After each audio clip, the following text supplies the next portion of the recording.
Boa noite, caríssimos, tudo bem com vocês? Espero que sim. Vamos lá dar início a mais uma aula de Direito Constitucional. Hoje nós vamos falar de Poder Executivo, né? São duas partes.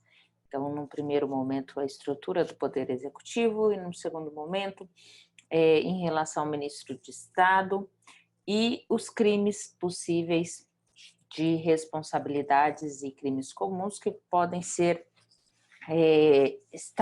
na verdade, ser e estar relacionados ao presidente da República. Vou adverti-los que a aula já está sendo gravada, então vocês, se assim o quiserem, permaneçam com a webcam de vocês desligada, evitando aparecerem no vídeo. Do contrário, vão ser muito bem-vindos, vou gostar de vê-los. No mais, acione o microfone de vocês, caso tenha alguma dúvida, e me interrompam assim que sentirem por necessidade. Estou aqui à disposição, ok? Hoje a gente vai falar a respeito do Poder Executivo, e aí no finalzinho da aula, ontem nós tivemos uma reunião com a coordenação, e eu vou explanar um pouquinho a respeito dessa reunião, porque vem novidade em relação à prova, ok? Mas deixa isso para o final, só assim alguém que porventura vem entrar atrasado na aula, eu não vou precisar repetir, né? Antes de efetivamente começar a falar de Poder Executivo, o que vai estar falando e que está relacionado ao Poder Judiciário são as funções essenciais, né? Então, no caso, Ministério Público, Defensoria Pública e a própria advocacia, que a gente falou um pouquinho, mas de forma muito en passant, tá? Então, eu vou voltar a falar disso, porque está num item à frente, e aí eu optei por falar em relação da organização do Poder Executivo primeiro, antes de falar dessas funções essenciais para a Justiça, ok? E em outro ponto, também falta a gente falar do processo legislativo, que é o desempenho em relação ao legislativo para a elaboração das legislações específicas, ok? Mas a gente retoma isso antes de dar continuidade ao conteúdo, que foge um pouquinho do que vem ser efetivamente essa estrutura, ok? Bom, então vamos lá. Tratando-se de Poder Executivo, o Poder Executivo, assim como o Poder Judiciário e o Poder Legislativo, é um dos pilares, né, um dos poderes inerente à organização do Estado. Tratando-se de Executivo, a função típica, né, do Poder Executivo, né, são duas funções específicas, né, dentro dessa função típica. A função primeira é a função de governo, que é o exercício de atribuição política, colegislativa, de decisão. Então, cabe ao Poder Executivo gerir o país, seja enquanto União, seja enquanto Estado, seja enquanto município. Tá? Em todos os entes federativos, nós temos a presença do Poder Executivo. E com essas mesmas funções, tá? Em graus maiores ou menores, mas ambos não, né? Em cada uma das escalas, seja federais, estaduais ou municipais, o Poder Executivo é ele que tem a função precípua de governo, de administração, né? Dentro da função administrativa, ele vai exercer a questão da intervenção, né? Principalmente aqui a União, e aí também tem a possibilidade do Estado exercer a intervenção no município, de fomento, né? O que é fomentar, né? É gerir de forma adequada para que fomente questão de emprego, fomentar a economia, né? o crescimento, no caso da União, né, quando a gente vai para o poder executivo, agora tão presente e tão falado nessa situação executiva, econômica, a necessidade de gerir de forma adequada para que a gente não sinta tanto a crise que está por vir em decorrência dessa pandemia. Então, cabe à União aqui nessa situação, além de gerir todas as possibilidades e dar sustentação para os estados para que consiga passar a crise de uma forma mais adequada, também tem que utilizar das medidas adequadas para que a gente possa, passada essa crise, tenha competência e condições de desenvolver, né? Não entrar em recessão. E, de outra feita, ainda a questão da prestação do serviço público, né? Então, cabe ao Poder Executivo gerir essa questão do serviço público. E em relação à função atípica, são funções que estão inerentes aos poderes, mas elas não se trata da função específica deste poder, né? Ele pode exercer essa função, pode, mas não é o seu objetivo fim. Dentre as funções atípicas do Poder Executivo, a gente tem a função legislativa, quando o Poder Executivo, ao editar decretos, medidas provisórias, ele o faz no sentido de dar andamento a determinada situação, porém, tanto um quanto o outro ato depende depois de aprovação, no caso da União, principalmente da aprovação do Congresso Nacional. Esse é um período do qual a gente está vivendo que várias medidas provisórias têm sido editadas. E por que o governo está editando a medida provisória? Primeiro que a gente vai estudar à frente no processo legislativo, que a medida provisória é um ato legislativo do Poder Executivo.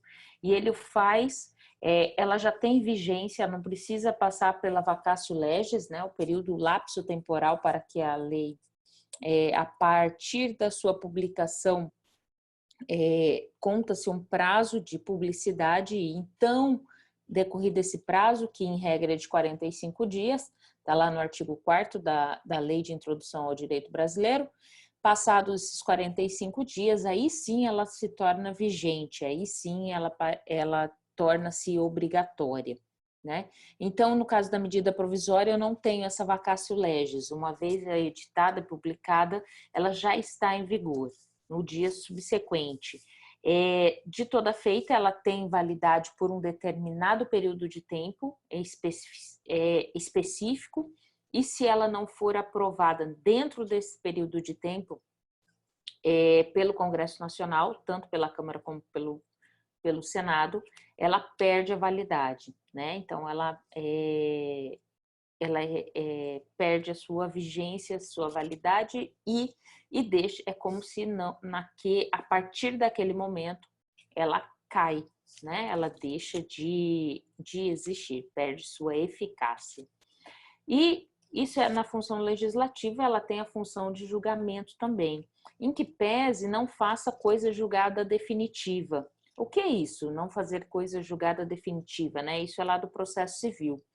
Não fazer coisa julgada definitiva porque essa decisão ela pode ser alterada, né? Ela pode ser novamente questionada. E aqui a gente ainda vai ter o princípio da inafastabilidade da jurisdição, né? Está decorrente do artigo 5º da Constituição Federal. Por isso, né? E aí você tem um entrelace em relação ao não fazer a coisa julgada. Por quê? Porque independente do julgamento que seja feito pelo executivo, as partes, a todo indivíduo, tem o direito de socorrer do judiciário caso tenha sido, ou entenda-se que tenha sido lesado, né? Então, esse julgamento feito pelo executivo, ele pode ser revisto pelo judiciário.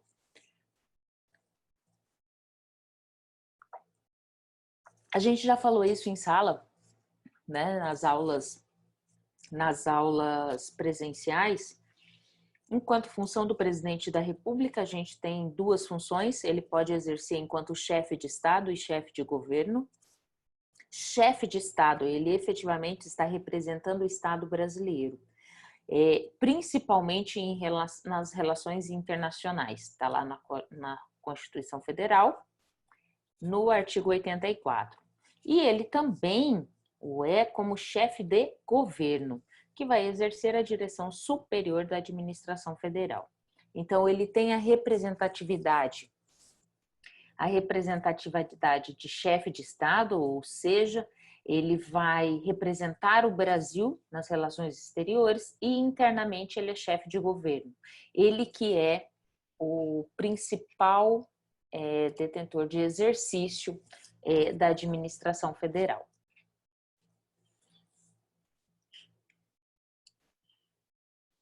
O presidente da República, né, não só o presidente quanto o vice, tem alguns impedimentos que podem ocorrer diante da ausência e vacância do presidente e do vice. Então, tratando-se de presidente da República em termos de impedimento. Quando se fala em impedimento, é o afastamento temporário do presidente. Ocorrendo esse afastamento temporário, o vice substitui o presidente. Tá? Então, houve a necessidade de... Pode ser um impedimento em decorrência de um crime, né, de crime de responsabilidade, que ele fica afastado por 180 dias, a gente vai ver isso hoje ainda. E aí o vice-presidente vai assumir, né, por decorrência do impedimento do presidente. Se essa ausência for superior a 15 dias e o presidente e o vice não poderão, neste caso, sem licença do Congresso Nacional, ausentar-se do país por período superior a 15 dias, sobre perda do cargo. O que acontece? Se for até 15 dias, o presidente pode se ausentar do cargo sem autorização do Congresso, sem licença do Congresso. Se for necessário a ausência superior a 15 dias, tanto para o presidente quanto para o vice, o Congresso Nacional deve concordar, tá? Deve dar licença para que para que qualquer um deles possam se ausentar. Tá? A ausência dessa licença pelo Congresso pode acarretar a perda do cargo. Ele pode acarretar a perda do cargo enquanto presidente, enquanto vice. Em relação ao STF, ao STS, vai dizer que essas regras de observância obrigatória regra de observância também pelos Estados-membros. Isso quer dizer que governadores precisa de licença, partindo-se de 15 dias, das suas assembleias legislativas. É o que a gente chama de princípio da simetria, efeito cascata, né? Todos esses impedimentos e necessidades que são emanados no caso do presidente e vice-presidente, que são, digamos, o topo da pirâmide dentro do poder executivo, também efeito cascata aos governadores, tá? Como regra do princípio da simetria.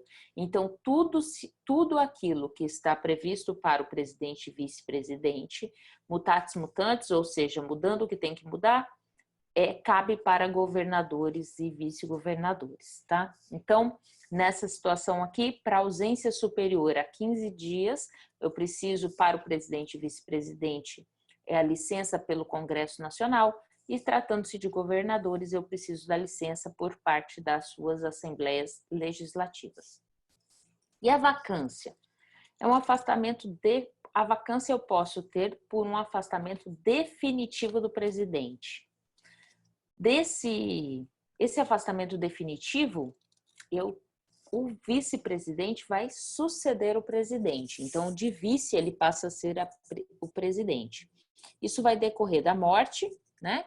No caso do Tancredo, né? Nós tivemos a morte do Tancredo enquanto presidente e o vice assumiu. Renúncia, quando o presidente ele renuncia ao cargo, né? E a perda do cargo. A perda do cargo, uma das possibilidades, e a gente já teve no Brasil, né? Duas, né? Uma que é bastante eu acho que é a possibilidade máxima em relação a isso, que é do impeachment, né? E aí a gente já passou por 2 impeachments. E agora ficam caçando coisa para arrumar mais um processo de impeachment para a nossa história, né? Assistindo um pouquinho do jornal antes do início da aula, a gente começa a ouvir um pouquinho de tudo e hoje o jornalismo acaba sendo muito tendencioso, né? Qualquer um dos jornalistas acabam sendo muito, não são imparciais, né? Qualquer jornal que você venha ler, ele é parcial, seja para um lado, seja para o outro, né? Ou mesmo para o centrão, né? Mas a sensação que eu tenho quando você lê o jornal é que, de uma forma ou de outra, estão arrumando a cama só para o Bolsonaro deitar daqui um pouquinho. Isso a história vai dizer, né? Se é isso mesmo ou se é só uma ideia. A vacância, quando se tem a vacância, né? Se tem a vacância do cargo de presidente, o vice assume. Mas se eu tenho a vacância tanto dos cargos de presidente e do vice, como é que corre isso? Como que assume isso? Se isso acontecer nos 2 primeiros anos de mandato, né? Acontecendo nos 2 primeiros anos de mandato, eu tenho eleição direta 90 dias depois de aberta a última vaga. Então, morreu o presidente, por exemplo, e aí o vice assumiu. E aí, por, sei lá, ocorrência lá, fazer uma coisa, um exemplo bastante pesado, aí o vice também morreu. A partir do momento que vagou a segunda, né, o vice, ele vai e falece também. Tratando-se dos 2 primeiros anos de mandato, então teve a eleição, né, e aconteceu isso dentro dos 2 primeiros anos, aí eu tenho eleição direta 90 dias depois de aberta a última vaga. Ou seja, aqui da morte do vice-presidente. Nos 2 últimos anos de mandato, se estiver já nos 2 últimos anos, eu não tenho eleição direta. Eu vou ter eleição indireta pelo Congresso Nacional na forma da lei, 30 dias depois da última vaga. Então, se nos 2 primeiros anos quem escolhe é o povo novamente em eleição direta, nos 2 últimos anos quem escolhe efetivamente é o Congresso Nacional por eleição indireta, né? E aí aqui, nos 2 últimos anos de mandato, ocorre geralmente por decorrência de renúncia e perda do cargo, tá? Então, se ocorrer eleição indireta pelo Congresso Nacional na forma da lei, 30 dias depois da última vaga. E aí, geralmente, aqui ocorre em decorrência da renúncia ou perda do cargo. Professor, isso já aconteceu alguma vez? Que eu me lembre, não. Eu acho que não. Professora, se o Oi. vice-presidente morrer, quem que assume? Se o vice-presidente morrer, ninguém assume no lugar dele, efetivamente, assim, logo de... Se tiver... Porque o que acontece? Quando a gente fala em vice-presidente, o vice-presidente, a bem da verdade, ele não é eleito pelo povo, né? A gente elege o presidente e ele já vai com o presidente. E aí, o que acontece? O ponto principal em relação ao Poder Executivo que se tem aqui é o presidente da República, né? E aí aqui colocaram assim, não é o presidente da Câmara que assume, mas ele assume na ausência, não efetivamente na morte do, do, do vice-presidente. Eu vou até, agora você até me botou em dúvida, mas na ausência, quem assume, não em relação ao vice-presidente, mas ao próprio presidente. A gente vai ver a linha sucessória agora. Mas a morte do vice-presidente da República, linha sucessória.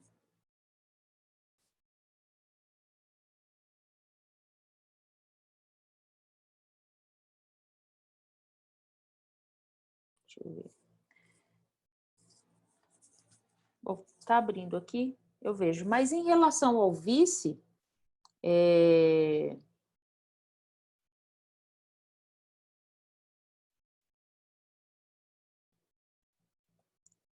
a princípio,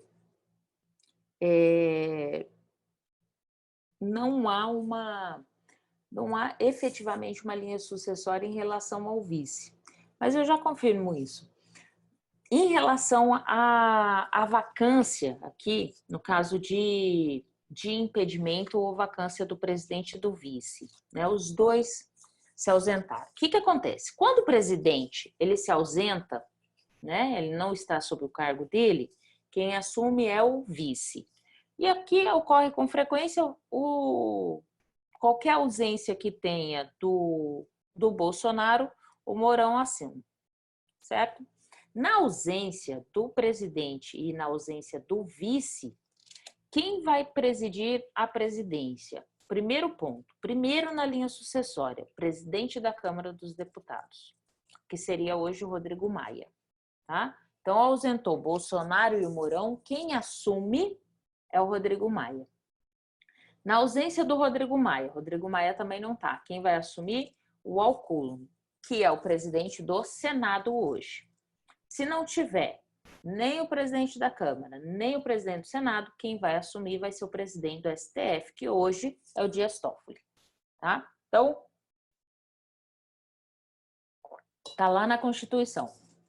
Ausentou-se o presidente, o vice assume. Se o vice também não estiver, presidente da Câmara dos Deputados. O presidente da Câmara não está, presidente do Senado. O presidente do Senado não está, presidente do STF. Tá? Isso em relação à linha sucessória que a Constituição vai colocar na impedimento ou vacância do presidente e na sequência do vice. Tá? Em relação ao vice-presidente da República, quais são as atribuições do vice-presidente da República? O vice-presidente ele vai atuar enquanto substituição do presidente nos impedimentos temporários, sucessão do presidente no caso da vacância em definitivo. Então, qualquer viagem que o presidente faça, o vice-presidente assume. Tratando-se de vacância em caso definitivo, ele sucede o presidente, tá? Então, em caso de impedimento, ele vai substituir. Em caso de vacância, ele vai suceder o presidente, ele vai estar no lugar do presidente, tá? O vice-presidente, ele também tem participação tanto no Conselho da República quanto no Conselho de Defesa Nacional, tá? E o intuito, qual que é o ponto, né, do vice-presidente, além de ser um ás de paus? Ele vai auxiliar o presidente quando convocado para missões especiais e também outras atribuições que às vezes são conferidas por lei complementar, tá? Então, assim, as funções, as atribuições, né, não se trata de funções, as atribuições ao vice-presidente, elas estão arroladas pela Constituição Federal, mas não se trata de um rol taxativo, tá? Elas podem ter extensão em decorrência de lei complementar devidamente firmada pelo Congresso Nacional, tanto pela Câmara e Senado, certo? Além disso, né, o vice-presidente da República, a sua investidura, ela se dá na eleição do presidente e importará do vice. Então, quando você escolhe o presidente, você já está escolhendo o vice também, né?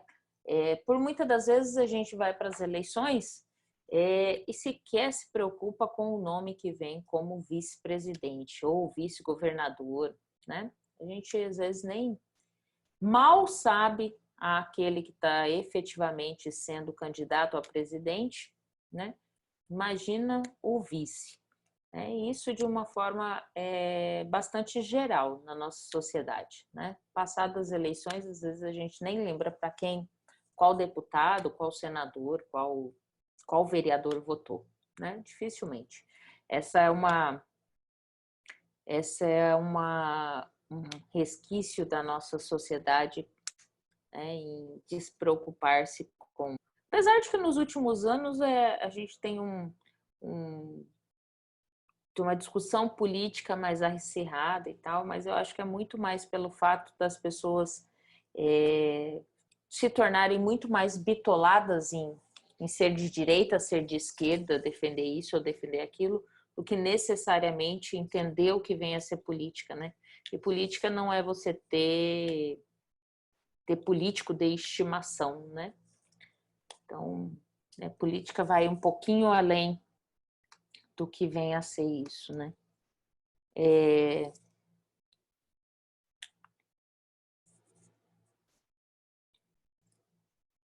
Então, né? A gente precisa efetivamente conhecer, né? E saber quem, né? Teve um aluno aqui que colocou a respeito do Temer.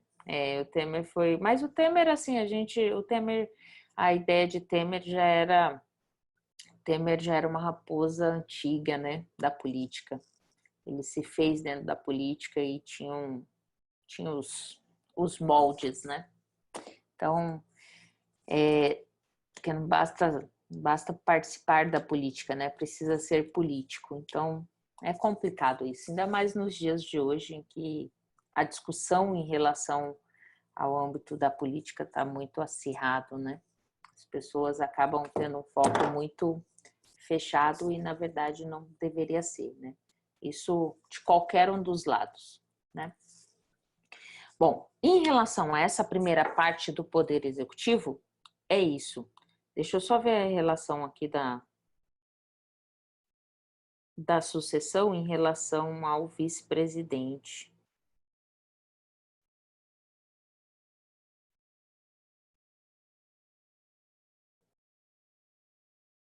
Aí, ó. Isso mesmo, ó. No Brasil, o caso de vice-presidente, ele permanece vago até as próximas eleições, quando o titular morre. Renuncia e é afastado do cargo, sucede o presidente da República, tá? Então, mesmo que o vice, eu olhei aqui só para eu ter certeza daquilo que eu estava falando, mesmo que o vice venha a falecer, ou seja impedido de continuar no cargo, o cargo dele continua vago. Tá? Ninguém vai suceder efetivamente a posição de vice e nem vai ter nenhuma eleição para eleger alguém no lugar do vice. Tá? O que vai acontecer então? Aí eu vou ter o presidente, eu não vou ter vice. O que de imediato que vai ter é que, na ausência do presidente da República, efetivamente, quem assume é o presidente da Câmara. E aí, efetivamente, segue a linha sucessória. Câmara, Senado e presidente do STF. Certo? Apesar de estar aí até a próxima aula, nossa aula não acabou, né? Até porque ainda são 9h16. Ainda tem mais uma porção de slide, eu vou interromper esse e vou acionar o outro, tá bom? Antes de fazer isso, gente, alguma dúvida até aqui que eu possa explanar? Alguma coisa que eu precisa melhorar na explanação, dirimir? Tem alguma coisa que eu possa auxiliá-los nesse sentido? Ou tá tudo certo? Então tá. Estão falando aqui para mim que tá tudo tranquilo. Então,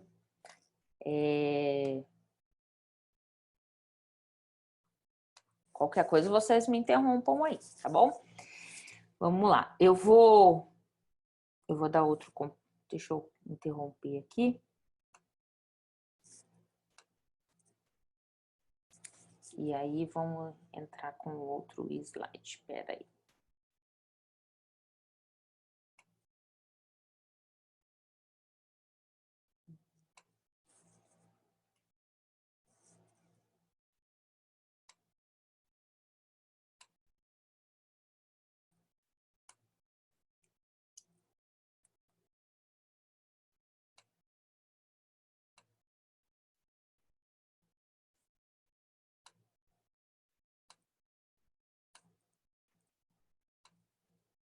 Então, vamos lá.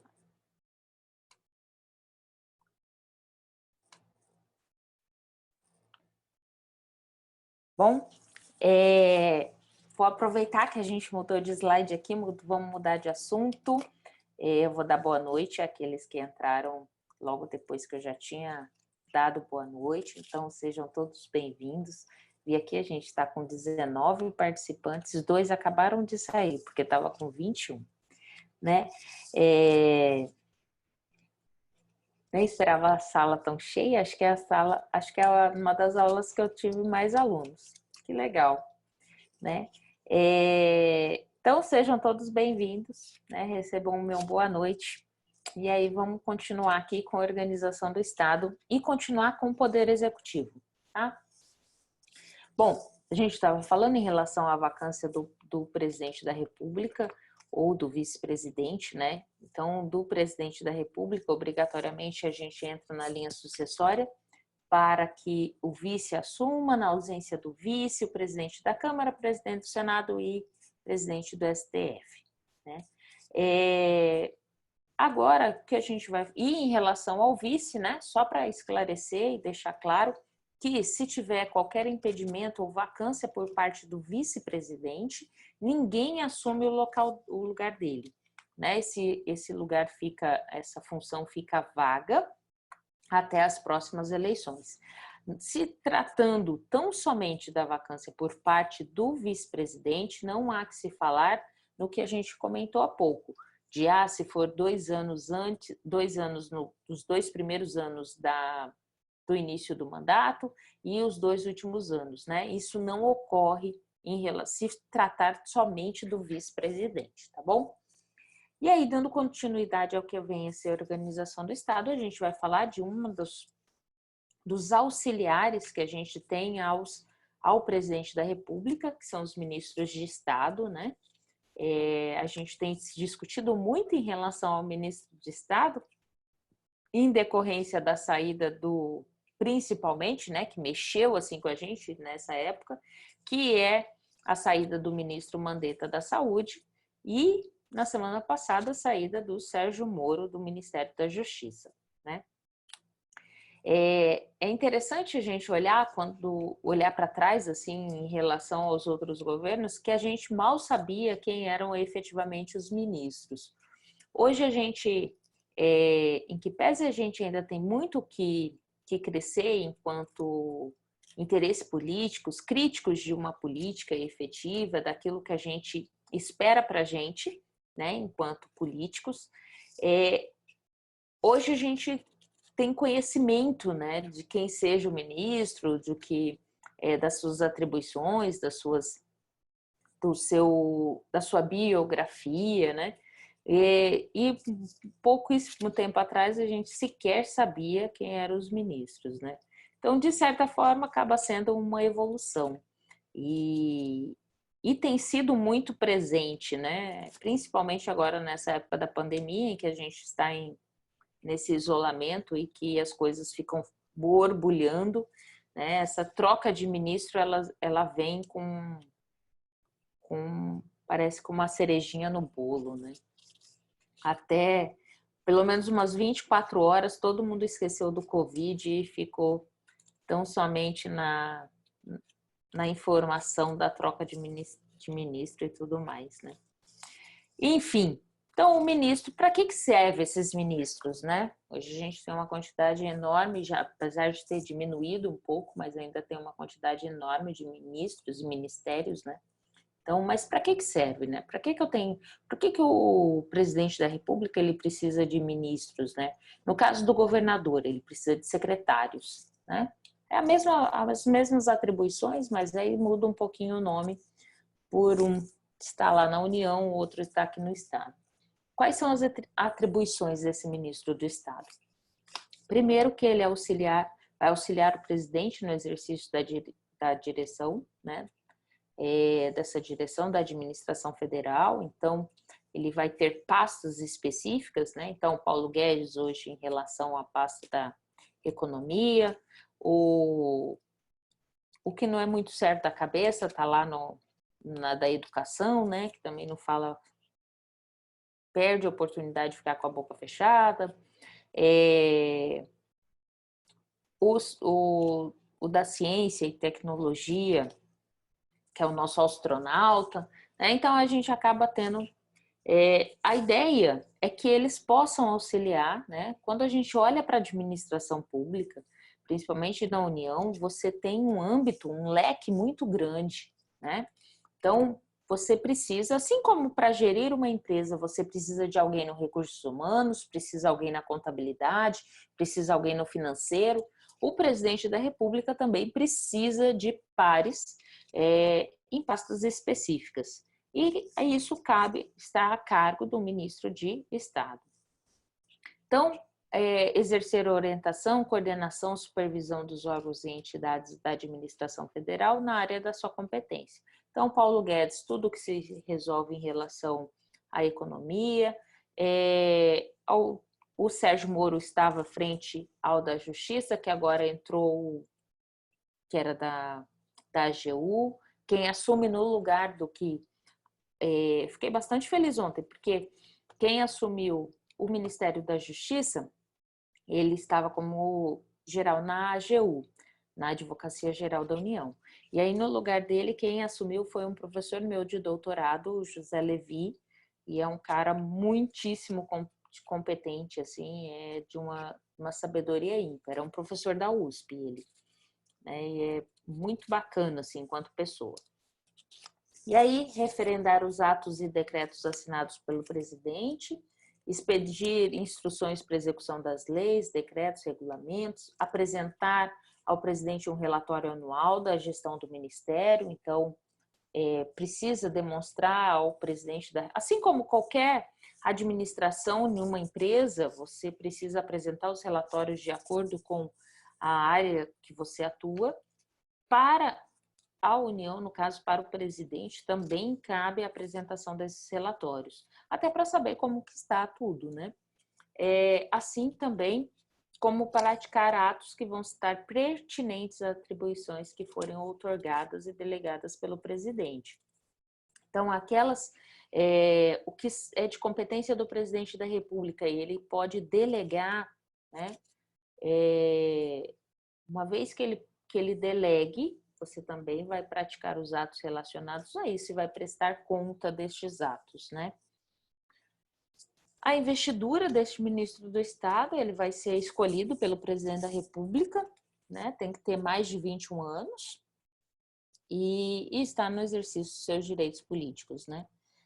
A escolha de exoneração livre do presidente não precisa de necessidade nenhuma de motivar, tá?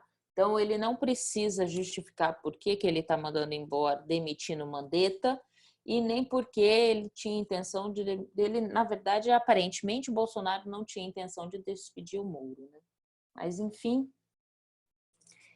são cargos que é de livre nomeação do presidente da República e ele não tem que justificar, gente. Entendeu? Ele não precisa falar, eu não quero mais e por isso, isso, isso. É igual você ter o contrato rescindido numa empresa. Se for sem justa causa, se você não deu causa à extinção do seu contrato de trabalho, o seu empregador ele não tem que te dizer por que ele está te mandando embora. É uma liberalidade do empregador, assim como é uma liberalidade do presidente da República colocar ou tirar um ministro. Tá? Eu não fui a fundo nisso, mas dificilmente, até onde eu sei, acho que não teve nenhum ministro para efetivamente começar um mandato com um determinado presidente e ir até o final do mandato. Entendeu? Dificilmente. No meio do mandato, pelo menos, é uma troca. Se eu não me engano, com 8 meses de mandato da Dilma, tinha sido trocado, acho que 13 ministros. Uma coisa assim, eu sei que é uns números bastante absurdos, assim. Absurdos no sentido, assim, de até chegar, né, aos acertos. Então, essa coisa da exoneração, tanto contratação quanto escolha, quanto exoneração, é do presidente. Foi bem bastante mesmo, assim, em relação à troca de ministro. Agora, em relação ao Bolsonaro, até que não foi tantos assim, então, o único ponto é que a gente estranhou pelos ministros quais foram, né, a ocasião, né, fez a força em relação a essa troca.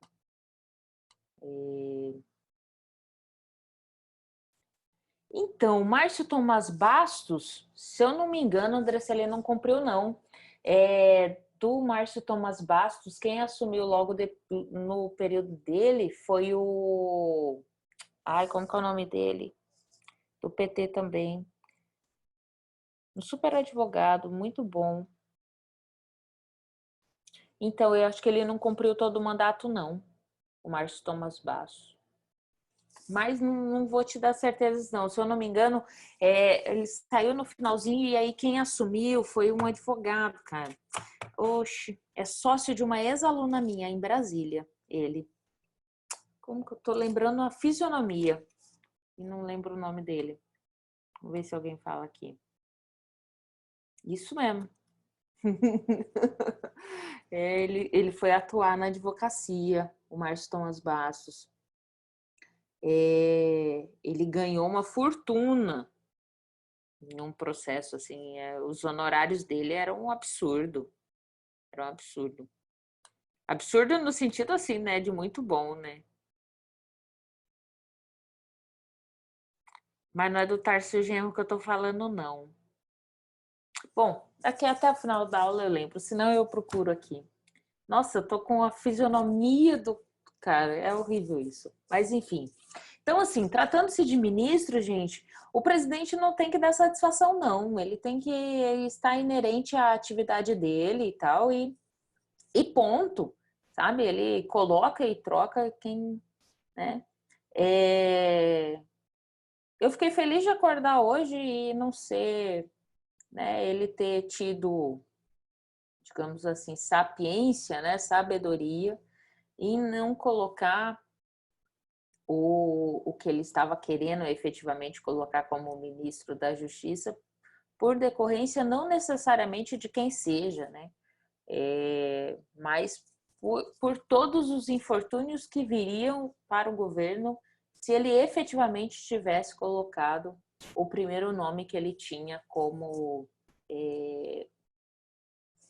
escolhido, né? Como escolha, né?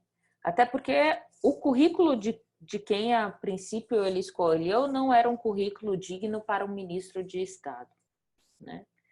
E diferente de quem assumiu agora. Mas, enfim, mas de qualquer forma, se ele tivesse batido o pé, ele caberia a ele a escolha. E aí, tratando de Bolsonaro, ele ia aguentar o rojão em relação às críticas em relação a isso. Bom, o ministro de Estado, ele tem responsabilização aqui, assim como o presidente da República e vice-presidente, ele também tem responsabilização. No ministro do Estado, a gente tem tanto crimes de responsabilidade quanto infrações penais comuns. Nos crimes de responsabilidade, quando que ele vai ser, né, responsabilizado nessa situação? Quando são conexos com crimes da mesma natureza cometido pelo presidente ou vice-presidente, tá? Ou quando convocado, olha só que bacana isso, quando ele é convocado pela Câmara ou Senado ou qualquer uma das comissões para prestar informação sobre assuntos inerentes às suas atribuições e deixar de comparecer aqui injustificadamente, gente, né? Desculpa aqui. Então, se ele for convocado pelo Congresso, né, Câmara ou Senado, ou pela comissão, e não comparecer e não justificar, ele pode ser imputado crime de responsabilidade, né? Quando ele não atender também ou recusar fornecer pedido escrito de informação das mesas da Câmara e do Senado, ele também incorre em crime de responsabilidade. E tem outros casos que são previstos na própria legislação, né? Que decorrem lá enquanto crime de responsabilidade. Mas é interessante que você, mesmo enquanto ministro do Estado, digamos assim, homem de confiança por parte do presidente da República, se você não atender aos pedidos da Câmara e do Senado, você pode incorrer em crime de responsabilidade e, além de perder o cargo, né, de sair do cargo, imputar-se outras sanções mediante o crime específico cometido. Então, isso é bastante interessante. E aí tem também as infrações penais comuns, que também é passível de responsabilização por decorrência de ser ministro do Estado. Tá? O que vai ter aqui, é claro que, tratando de ministro de Estado, é competência originária do STF, tá? Quem processa, né, quem investiga e tal, monta-se tudo, é competência originária do STF. Em relação ao poder regulamentar, né, decorrente do poder executivo, a gente tem o que é poder regulamentar, né? Qual que é o conceito de poder regulamentar? Né? Tratando-se de poder regulamentar, é a prerrogativa concedida exclusivamente ao chefe do poder executivo. Aqui a gente está falando principalmente do presidente da República, tá? Para editar decretos e regulamentos destinados a aqui não é atar não, a dar fiel execução às leis. Né? Desculpem esses erros de português, mas eu não sei vocês, mas eu costumo ditar as coisas para o meu computador. Ao invés de ficar digitando, eu dito. E aí ele que escreve. E nesses slides acabaram passando desapercebido esses erros de português, tá? Então tira a ressalva aí, depois eu corrijo e altero lá. Ou quando vocês estiverem estudando, vocês já sabem, é bom que tem os erros que vocês vão prestar atenção. E aí, aqui, né, então é o ato desse poder executivo, tanto o presidente da República quanto o governador, de editar decreto, regulamento, né, e o prefeito também, tá? O prefeito de Cuiabá tem editado vários decretos, então essa saída do isolamento e tal é através de decreto por parte do prefeito e alguns decretos por parte do governador. É uma espécie do gênero de poder normativo. O que é o poder normativo? Prerrogativa conferida à administração pública para a edição desses atos administrativos normativos, que nada mais são de atos que contêm determinações gerais e impessoais e abstratas. Então, elas não são específicos, tá? Os atos administrativos normativos aqui atendem a todos. Um dos requisitos de toda e qualquer legislação, você não ter especificidade e individualização. Você atende a todos, ela atende um âmbito geral, tá? E é o que ocorre com esse poder normativo do poder executivo.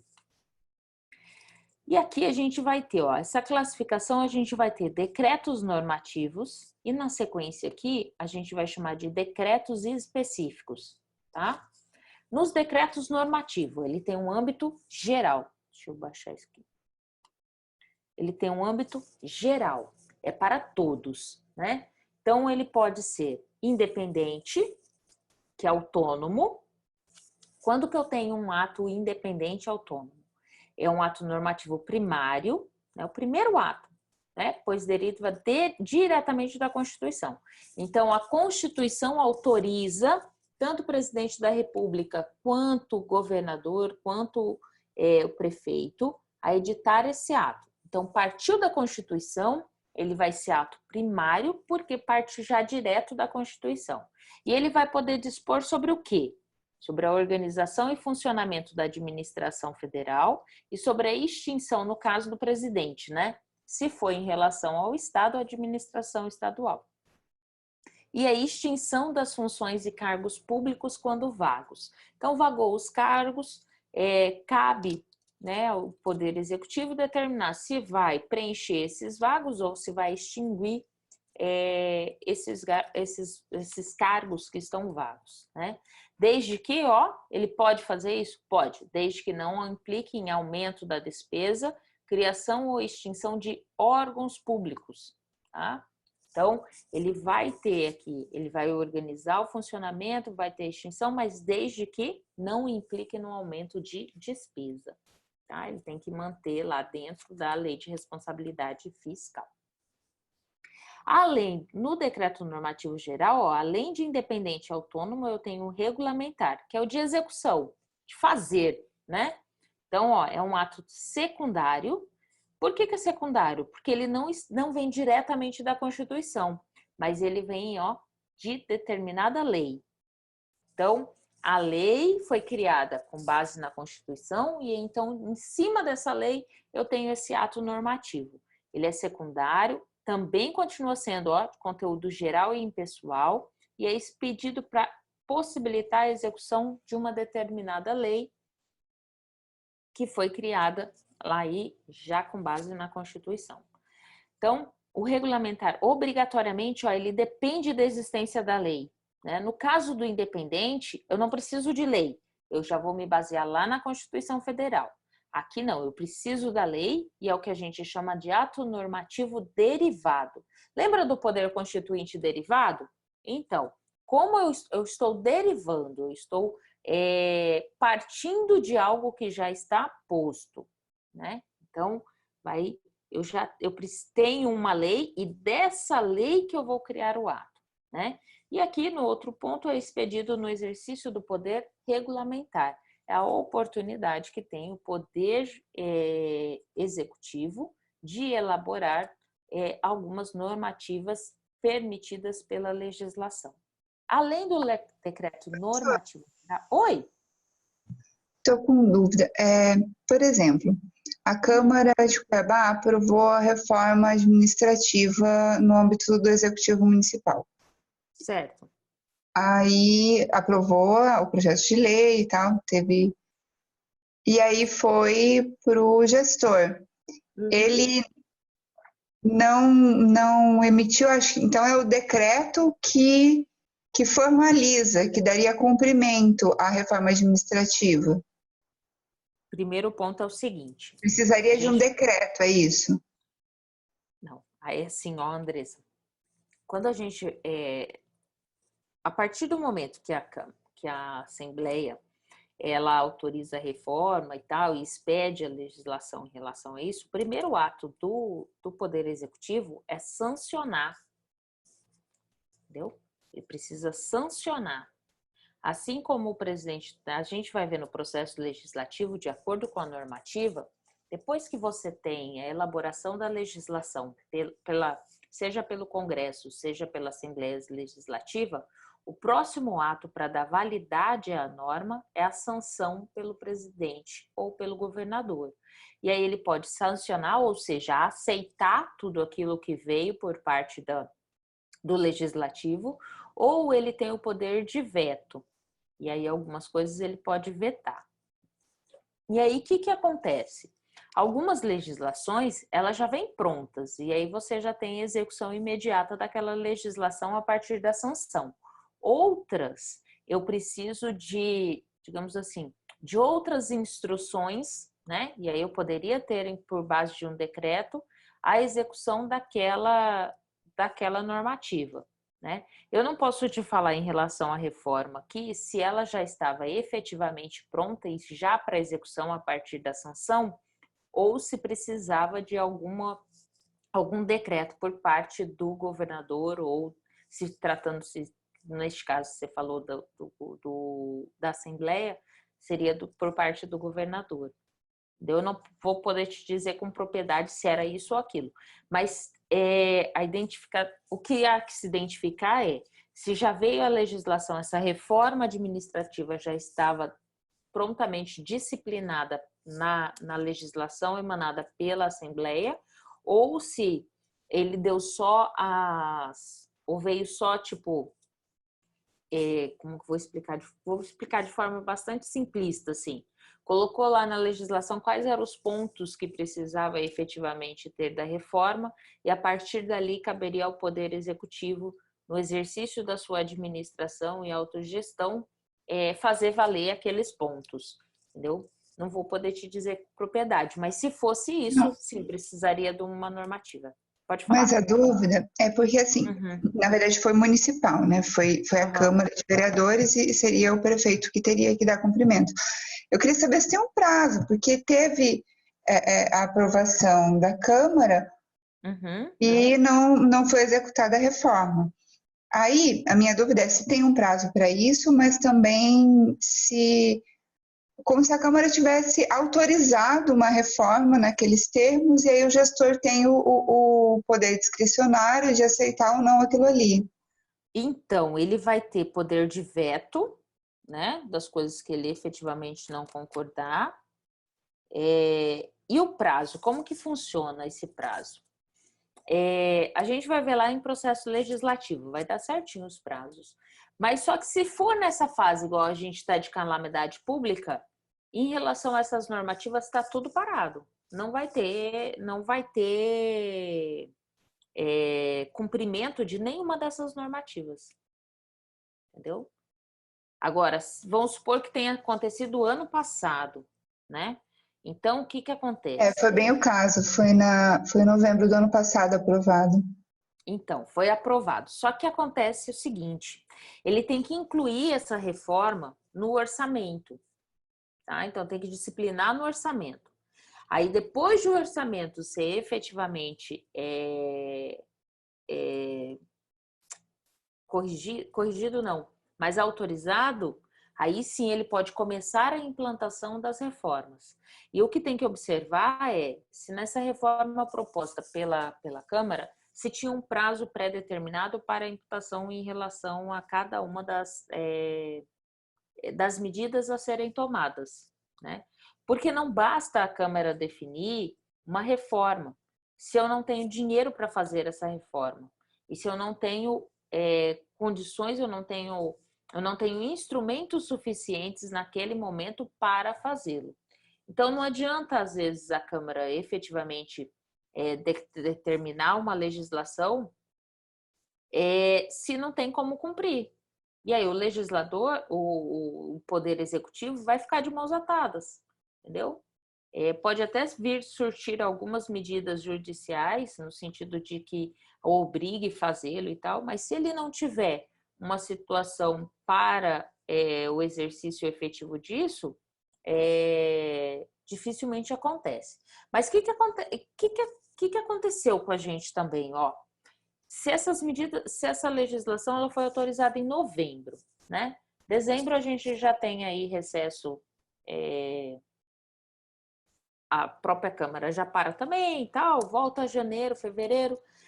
E aí a gente já se deparou a partir de fevereiro para março já com essa situação do início do coronavírus. E aí tudo mudou, entendeu? Então todas as forças, todas as medidas necessárias foram em função da pandemia e que a gente vai isso pelo menos até o final do ano, né? E vamos marcar aí com pelo menos um retrocesso de 10 anos. Então, essas outras medidas, a reforma administrativa, seja qualquer outro tipo de reforma, ela vai ficar em stand-by, até porque está decretado calamidade pública. Então, essas ações, elas estão paradas. Não vai ser tomada. Enquanto a gente não voltar numa situação mais próxima da normalidade, né, a hora que chegar e falar assim, ó, não estamos mais em calamidade pública, né, isso está pelo menos previsto até dezembro, aí sim outras atividades vão ser retomadas, mas até lá não pensem em aplicação da reforma administrativa. Nem vão pensar nisso. Ainda mais agora com a possibilidade de um dos projetos do Paulo Guedes em não ter aumento para servidor público por 2 anos. Entendeu? Então, possivelmente as reformas administrativas que possam acontecer vai ser nesse sentido, inclusive de redução de gasto. Nem espera assim uma reforma efetivamente não, efetiva. Entendeu? Mas tudo por decorrência vai ser assim, ó. Na verdade, a gente vai ter que se reestruturar, né? E não só a gente, nós, enquanto sociedade, quanto todo o governo, em todas as searas, né? Poder executivo, judiciário, legislativo, tudo vai ter que se reinventar em muita coisa. E o que vai acontecer? O que vai sobrar dessa pandemia, gente? Uma puta de uma dívida. Entendeu? Até porque, assim, ó, a União está injetando dinheiro tanto para a sociedade, quanto para os estados, quanto para municípios e tal, que uma hora vai ter que pagar a conta. Entendeu? Vai pagar a conta. Isso não vai ficar de graça. Então, os estados que já estavam endividados vai ter uma dificuldade muito grande depois dessa pandemia. Né? E a gente também, porque muita gente vai perder emprego, né, já está perdendo e tal, em toda a situação. Então, a reforma, ainda que tenha sido aprovada pela Câmara, ela não deve vir tão cedo, não. Não deve ocorrer. Até por conta da situação. Né? E nenhum prefeito seria razoável, né? Se ao invés de medir esforços em relação à pandemia e tudo que a gente nem sabe que possa vir a acontecer, para fazer uma reforma administrativa. Não nesse sentido, não, a não ser que fosse para reduzir todos os gastos. Aí talvez ele poderia até para fazer, mas em outros sentidos, dificilmente. Né? Mas sejamos otimistas e que isso, pelo menos, se tiver que ir mais um pouco, mas que passe e que a gente consiga sobreviver a tudo isso e melhores, né? Então, voltando aqui, respondi, Rita? Rita, não. Acho que foi a... Foi a Andressa. Oi, Andressa, consegui responder?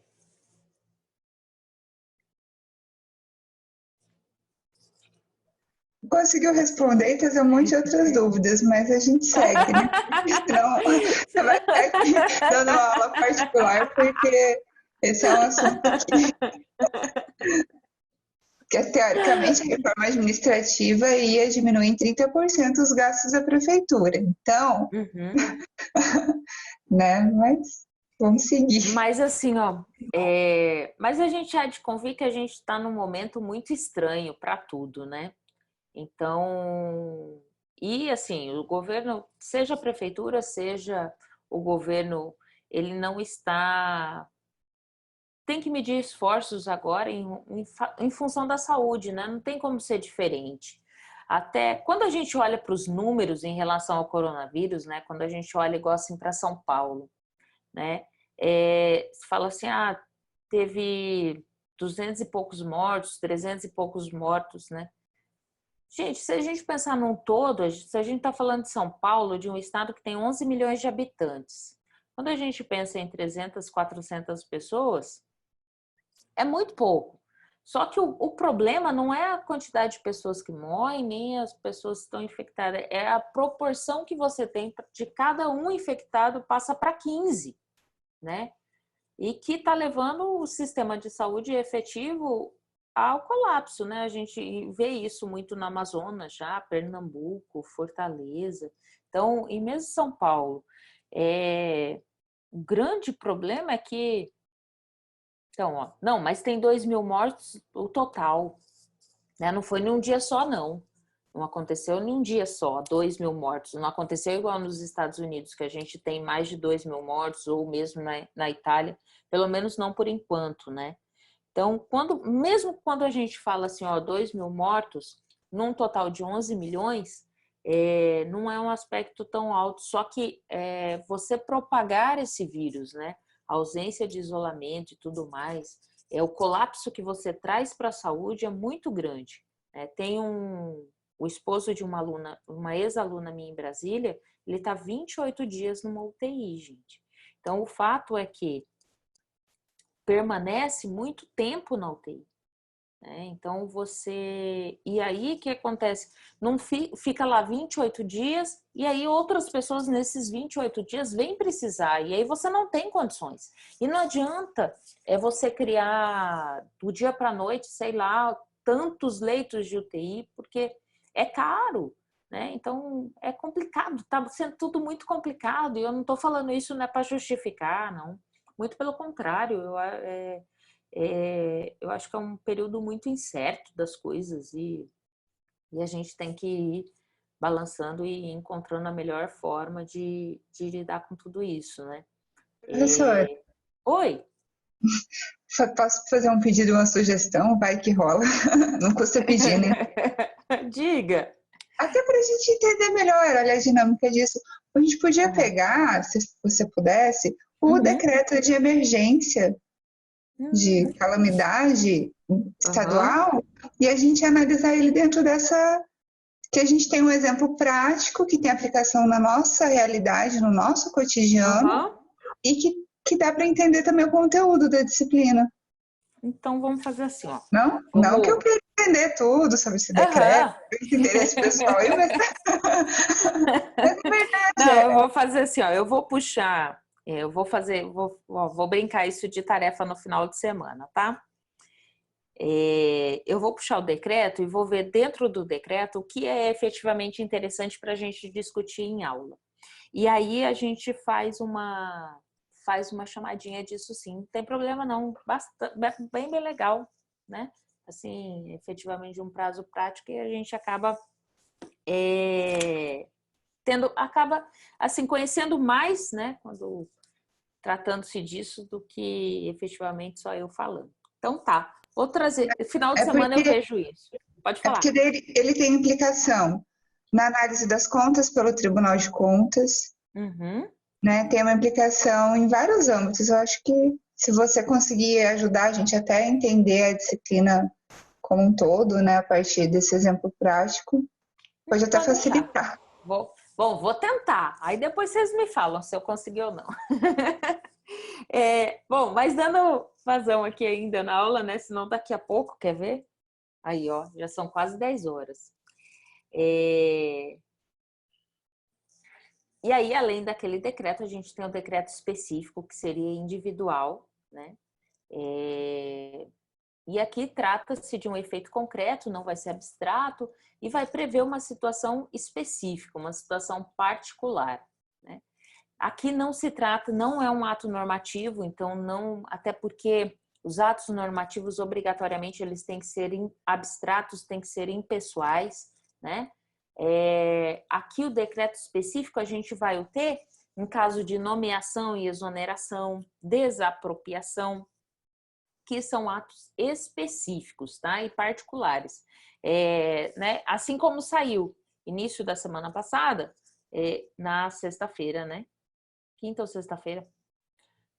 Na madrugada de sexta, a exoneração lá da PF, que decorreu do pedido de demissão do Moro, né? Então, é um ato, aquele lá foi um decreto específico, né, de exoneração, e que foi publicado logo de madrugada ainda no Diário Oficial. Então, tratando-se de especificidade, a gente tem o decreto específico, tá? Não é ato normativo, né? Diferente do decreto que a gente viu há pouco. Bom, e aí a gente tem formas de controle. Assim como tem forma de controle no legislativo, no judiciário, a gente também tem forma de controle do executivo. E aí a gente vai ter 3 tipos de controle: administrativo, legislativo e jurisdicional. No administrativo, controle de mérito, legalidade e legitimidade, né? Então, se todos os requisitos necessários de legalidade e legitimidade são devidamente cumpridos. No controle do legislativo, parte de decreto do Legislativo do Congresso Nacional. E aí, o que acontece esse decreto? Ele pode sustar, faltou o R ali, os atos normativos do Poder Executivo. Quando esses atos, né, eles forem além do que lhes são permitidos, quando eles orbitem do poder regulamentar, eles vão além do que o poder regulamentar autoriza que eles façam, tá? Aí o decreto legislativo do Congresso pode sustar qualquer efeito relacionado a esses atos normativos. Isso está lá na Constituição, artigo 49. E em relação ao controle jurisdicional, a gente tem 2 pontos aqui: o decreto regulamentar e o decreto autônomo. No caso do decreto regulamentar, controle de legalidade e legitimidade, se aquele que instituiu aquele ato realmente era legítimo, e a legalidade daquele ato, se está dentro dos trâmites previstos na Constituição Federal, e aquele que fez o ato, além de seguir os trâmites previstos, tenha competência e função para o exercício do decreto regulamentar. Assim como o decreto autônomo, né? No caso do decreto autônomo, eu não tenho inexistência, eu tenho a inexistência da lei, é um ato normativo originário, né? Então, ele parte, eu não tenho nenhuma legislação posta em relação àquilo, parte de qualquer solicitação da própria Constituição, e eu tenho o controle de constitucionalidade. Controle de constitucionalidade trata-se dos remédios constitucionais, então a ADIM, ADN, que vocês vão estudar em uma matéria própria aqui de direito constitucional. Esses controles de constitucionalidade são pressupostos, né, em relação ao controle de constitucionalidade. Quem faz esse controle de constitucionalidade é o STF, no julgamento dessas ações, desses remédios constitucionais, e faz quando ele é provocado, tá? E as decisões do STF nesse sentido, ela tem caráter normativo e autônomo, tá? Então, e são decisões aqui que não cabe qualquer recurso, né, gente? Uma vez declarada inconstitucional determinado ato pelo STF, não há que se falar em recurso aqui. Em relação à responsabilização do presidente, a gente já está quase terminando, a gente tem os crimes de responsabilidade e os crimes comuns. O crime de responsabilidade são todas as infrações político-administrativa ocorrida pelo presidente, né? Está definida em lei especial, que pode resultar no impedimento para o exercício da função pública. Então, os crimes de responsabilidade vão resultar nesse impedimento. E é o que a gente aqui, o principal ponto, né, do exercício da função pública em relação ao impeachment, né? Quais hipóteses, né? Quais são as situações que efetivamente o presidente da República vai estar incorrendo em crime de responsabilidade? Sempre que os atos, né, do presidente atentarem contra a Constituição Federal e especialmente contra a existência da União, quando ele declarar algo, né, não só declarar. Golpe de 64, né? Eu quero destituir a União, né, os poderes. Então, quando eu vou contra a existência da União, né, quando o presidente vai contra a existência da União, quanto ele vai contra o livre exercício dos demais poderes, principalmente do Ministério Público e dos poderes constitucionais da unidade da federação, dos exercícios de direitos políticos, individuais, sociais, da segurança interna do país, quando ele vai contra a probidade na administração, né, contra a lei orçamentária, o cumprimento das leis e das decisões judiciais. No caso da Dilma, o crime em qual ela incorreu estava aqui, ó, dentro da lei orçamentária, né, porque ela utilizou lá das pedaladas fiscais, que era algo que já vinha, todo mundo utilizava. Aí, quando chegou, eles precisavam ter um bode expiatório, né, para o exercício do impeachment, e aí ela deixou um fio solto, esse fio solto que se fez valer para o impeachment dela. Professora, Oi! no caso da Dilma foi a lei orçamentária. E no caso do Bolsonaro, que ele vai ser... Que estão falando que ele cometeu esse crime. Então, eles só estão falando ainda. Na verdade, verdade, assim, ó, em relação ao Bolsonaro, quando a gente volta aqui, deixa eu voltar aqui, ó. Em relação ao Bolsonaro, qual que seria efetivamente incorre aqui, ó, o livre exercício dos demais poderes, aí entra em relação à segurança interna no país. Na verdade, o que vai acontecer? Se conseguir imputar, eles vão encaixar nessa situação. Mas assim, o Moro, quando saiu, ele imputou fez uma denúncia crime, e aí precisa isso tudo ser analisado. Quando a gente olha nesse contexto todo do Bolsonaro, ainda não há uma estrutura, não há um crime de efetivamente um crime de responsabilidade que possa levar ao impeachment do Bolsonaro agora, entendeu? A não ser que o Celso de Mello autorizou a investigação em relação às denúncias do Moro, para ver se tem efetividade e tudo mais. Talvez, a partir dessa investigação, seja efetivamente comprovado que ele teve uma interferência, queria e teve interferência em relação à PF ou alguma coisa assim, e lá na frente talvez consigam efetivamente imputar algum crime a ele. Mas a princípio, as coisas assim, ó, já tem não sei quantos mil pedidos já de impeachment para o Rodrigo Maia e tal, mas por hora é só mais fogo na fogueira do que efetivamente uma situação para ocasionar assim o crime, entendeu? Então, por hora não tem. E no caso da impessoalidade, no caso quem vai investigar ele, se é uma pessoa próxima a ele, não cabe ele, como que vai fazer para se tornar impessoal? Não, na verdade, quem vai investigá-lo não é tão próximo a ele, né? Quem investiga é a Polícia Federal. Então, assim, o chefe hoje da Polícia Federal é alguém que é próximo a ele, alguém de confiança dele. E que a Globo, assim, ó, cada 10 palavras é o que ela repete, é amigo do filho dele. Né? Tudo que vai falar a respeito do cara da PF agora e amigos do filho do Bolsonaro. Né? Mas, assim, são delegados, né, que vão acionar e tal, e tem toda uma equipe da Polícia Federal que vai investigar. Então, assim, a princípio, o que se tem, a Polícia Federal é um órgão isento de qualquer situação e de qualquer interferência de qualquer um dos poderes, né? Então, mas pode ocorrer? Pode, né? Tratando-se de Brasil, tudo pode acontecer, né? Mas a ideia é que quem efetivamente investigue não é próximo do Bolsonaro, não. Em que pese o chefe hoje da Polícia Federal vai ser próximo a ele, né?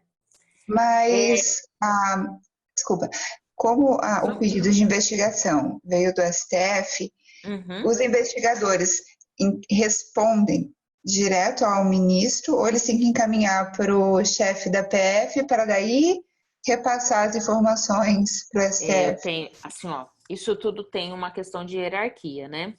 Então, o que acontece? Vai ser escolhido o que seria o chefe da operação, né? Um delegado. E aí, esse delegado, quem escolhe é o número 1 da PF hoje. Então, ele escolhe esse delegado, e aí esse delegado monta uma equipe para a investigação do caso, né? O que vai acontecer?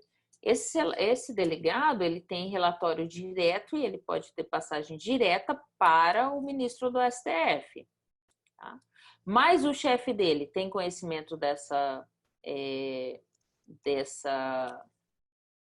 ação e todo, pelo menos, digamos assim, não necessariamente que ele vai ter a efetividade de todo o caso, de todo o conteúdo dessa investigação. Tá? Mas, pelo menos, não pormenorizada. Ele vai ter acesso, mas não de forma pormenorizada, porque trata-se de uma investigação sigilosa. Então, mesmo ele sendo chefe, a princípio, algumas circunstâncias não vão ser abertas para ele, entendeu? Mas ele vai estar, assim, quem vai estar ao comando da operação é subordinado a ele. Indicado por ele para coordenar a operação. Sim. Sim. Que coisa, não? Né? Então. Mas vamos seguir aqui, né? A gente vai ver as cenas dos próximos capítulos e a gente vai conversando. Então, qual que é o processo, né, gente? A gente já passou por esse processo 2 vezes no Brasil. E aí, esse processo, inicialmente, eu tenho que ter autorização da Câmara dos Deputados, então a Câmara recebe, né, esses pedidos, analisa, e ela vai ter autorização como? 2/3 dos membros da Câmara tem que autorizar, tem que admitir. e faz-se um juízo de admissibilidade, mas é a natureza política aqui. Trata-se, então, esse juízo de admissibilidade, ele é político. E aí, se esses 2/3 dos membros, né, diante dos pedidos e das provas, eles autorizam a abertura do processo. Esse processo ele é julgado pelo Senado e quem preside, né, é o presidente do STF. Tá?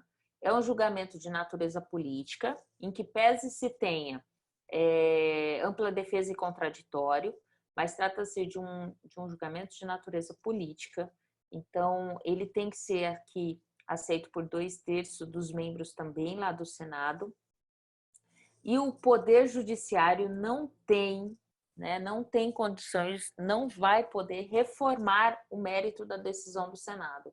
Então, se o Senado chegou lá ao final do seu julgamento, né, e 2/3 desses membros entenderam pelo impeachment, né, pelo crime de responsabilidade, não necessariamente do impeachment, pelo crime de responsabilidade, o judiciário não tem recurso para o judiciário, tá? Não funciona como se você tivesse uma sentença que foi denegatória para você e aí você recorre dessa decisão para o Supremo, né, se tratando de matéria constitucional. Tá? A decisão, uma vez imputada pelo Senado, não há que se falar em reforma pelo Judiciário. O presidente, né, no decorrer, né, uma vez aberto todo o inquérito, processo e tal, o presidente ele fica suspenso das suas funções, né, dos crimes, instaurou o processo pelo Senado, vai ficar suspenso das suas funções num prazo de 180 dias. E aí, nesses 180 dias, que foi o que aconteceu com a Dilma, ela ficou afastada 180 dias.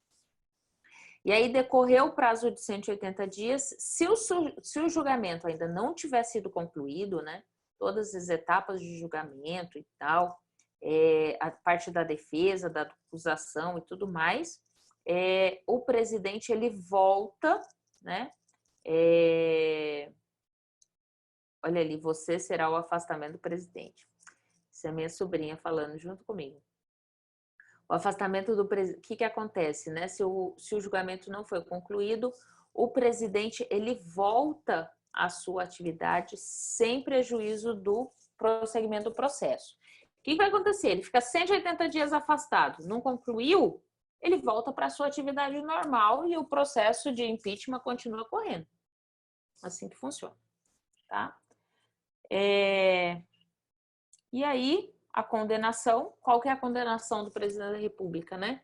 Perda do cargo, então ele deixa de ser presidente, inabilitação por 8 anos para o exercício da função pública, então ele não pode exercer qualquer outro munus público, e sem prejuízo ainda de outras sanções judiciais cabíveis, que pode ser pagamento de multa, pode ser várias outras ocorrências de acordo com o crime, né, que lhe for imputado, tá? Em relação aos crimes comuns, não há que se falar em imunidade material, ou seja, não tem, né, quando se fala em imunidade material, é a oportunidade de falar qualquer coisa e deixar de falar qualquer coisa. Não, para crime comum não há que se falar em imunidade material, né? E em relação à imunidade formal, que é a imunidade processual, né? A formação de qualquer processo em decorrente do presidente da República precisa da necessidade de autorização da Câmara dos Deputados, no caso aqui de responsabilidade, tá? 2/3 dos membros, juízo de admissibilidade, prisão temporária. O presidente da República não será preso enquanto não sobrevier uma sentença condenatória. E aí a gente já sabe que não sobrevier uma sentença condenatória de 2º grau, né, gente? Senão não vai ser preso mesmo. Atos estranhos aqui em termos de crime comum são atos estranhos ao exercício do mandato, né? Então, crime comum que não vai aguardar pertinência com o exercício da presidência, não tem nada a ver com o exercício da presidência, né? A responsabilidade aqui ela é temporária e o que vai acontecer? Na vigência do mandato, tratando de crime comum, o presidente não vai responder pela prática desses atos, tá? Ele não vai ter o processo vai ficar suspenso durante todo o mandato dele. Depois que ele saiu da presidência, aí sim ele vai responder por crime, tá? Então, o presidente só responderá por eventuais crimes que não tenha conexão com o exercício da presidência somente após o término do mandato dele, e aí ele não tem sequer foro privilegiado, vai ser perante a justiça comum.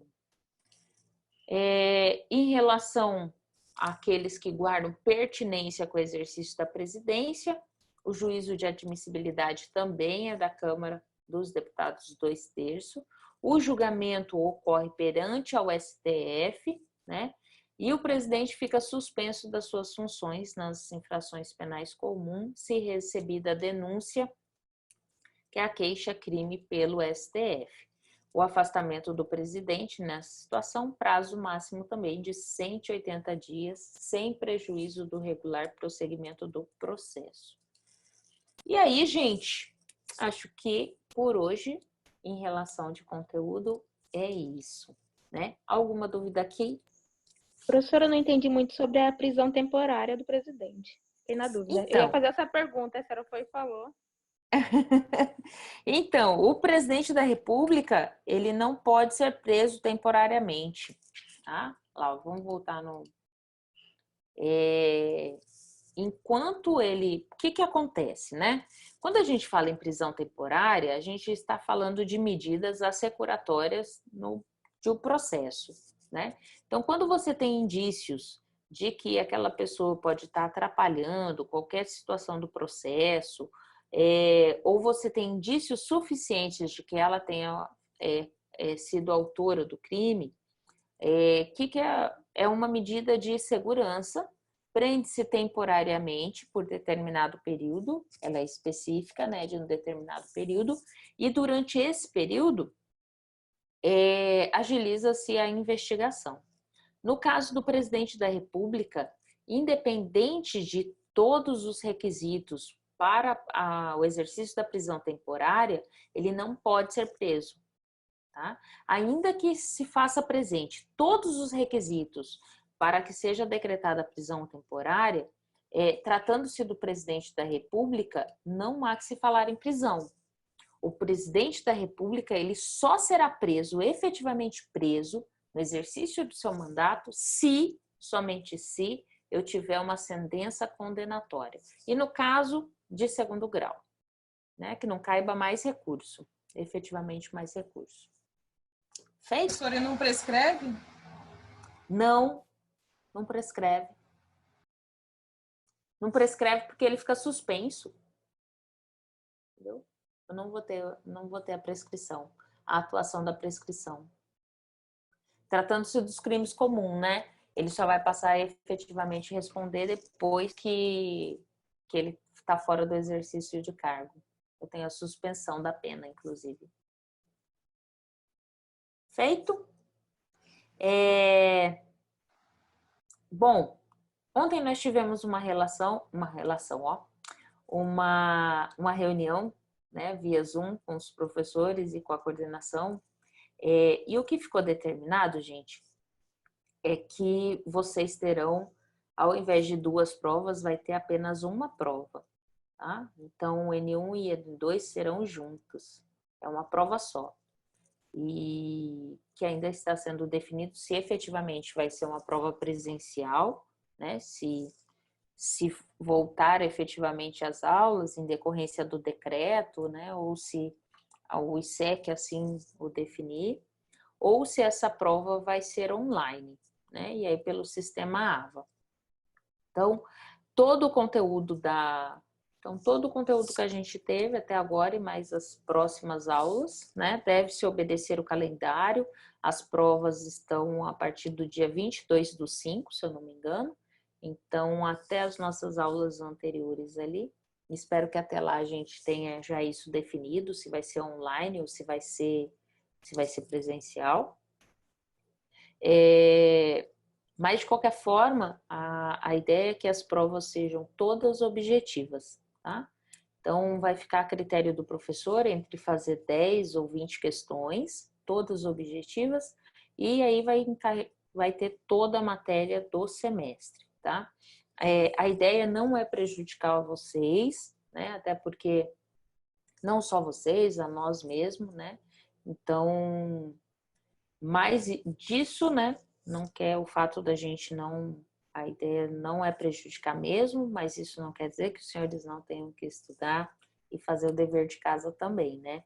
Então, em relação aos materiais, eu falo por mim, né? Em relação aos materiais, eu tenho tentado colocar não só o material das aulas que a gente está indo daqui para frente, mas de aulas que foram pretéritas, no intuito de auxiliá-los.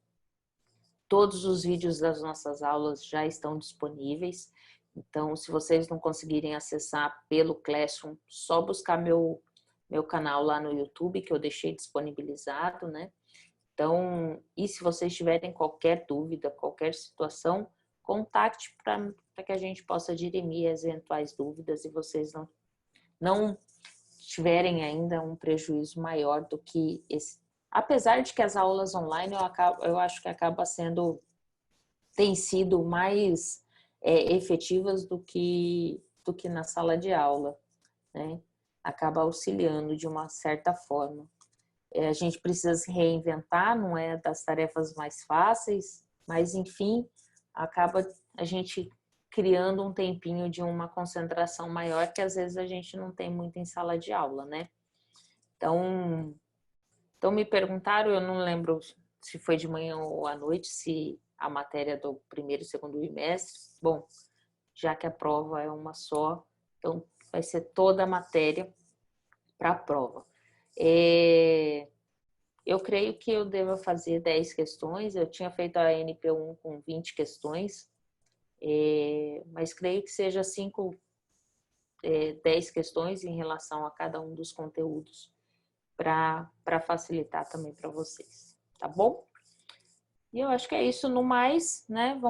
Vou aguardar, se tiver qualquer novidade em relação à coordenação, se vai voltar ou não as aulas. Creio eu que não volte, mas enfim, né? E aí é uma decisão que não cabe a mim, mas à direção. Se eu tiver qualquer novidade nesse sentido, eu informo vocês, tá bom? Alguma dúvida, gente? Querem falar alguma coisa? Se não, eu prometo que no final de semana eu vou estudar o decreto de emergência estadual e aí a gente, né, na próxima semana a gente fala um pouquinho a respeito dele e que, quem sabe, eu já tento colocar em volta da matéria que a gente tem que conversar na próxima semana, que aí já fica mais fácil para vocês identificarem em relação ao decreto e a própria matéria, né? Vou acatar sua sugestão, hein? No mais, então, gente, ó, um beijo, até quinta-feira. E aí vai ser véspera de feriado, né? Tá bom? Beijão, gente, fiquem com Deus. Boa quarta e quinta. A gente se vê na quinta-feira à noite. Fui. Deixa eu interromper aqui.